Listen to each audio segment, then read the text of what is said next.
likes you.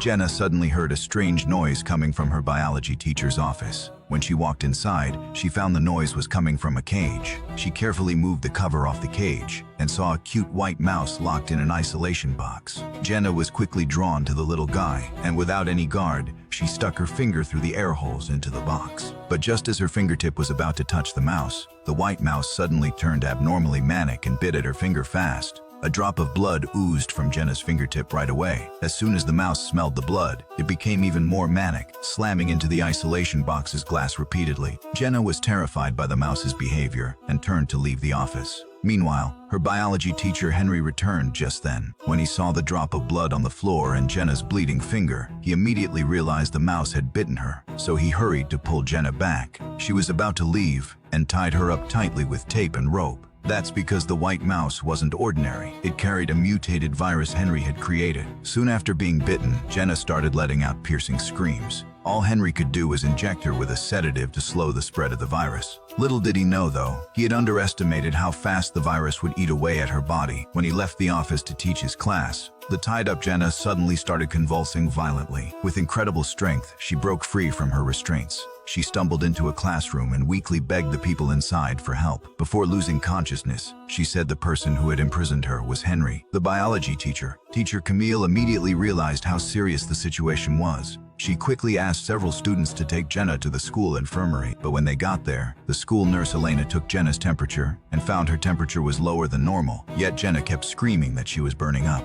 Soon after, Jenna's eyes turned red, she gradually lost her mind and struggled non-stop on the bed. Seeing this, Elena immediately called an ambulance and the police. Once the ambulance arrived, they took Jenna to the downtown hospital. Meanwhile, Henry noticed Jenna was gone, and panic instantly washed over him. The virus in Jenna's body was highly contagious, and it could lead to uncontrollable consequences. But before he could go find her, Camille arrived with the PE teacher and stopped him. They then took Henry to the principal's office. Faced with the principal's questioning, Henry quickly explained how serious things were. He told them they must not send Jenna to the hospital instead. They should isolate her first, but the principal refused to listen. He just kept accusing Henry of ruining the school's reputation. In the end, Henry was arrested on the spot by the arriving police, suspected of illegal detention and molesting a female student. But little did anyone know, Henry, taken away by the police, was the only one who could stop this disaster. The gears of this disaster started turning in earnest the moment he was taken to the interrogation room. Back in the school infirmary, Elena suddenly felt a sharp pain in her arm. When she rolled up her sleeve, she found Jenna had bitten her arm without her noticing. As she prepared to bandage the wound, her arm quickly turned black and festered. Right after that, her eyes filled with bloodshot veins, and her nose started bleeding non-stop. Just then, the school's bell rang for the end of class. Two students passed the infirmary and saw Elena standing by the window, acting strangely. They thought this was a rare chance to make the nurse look bad,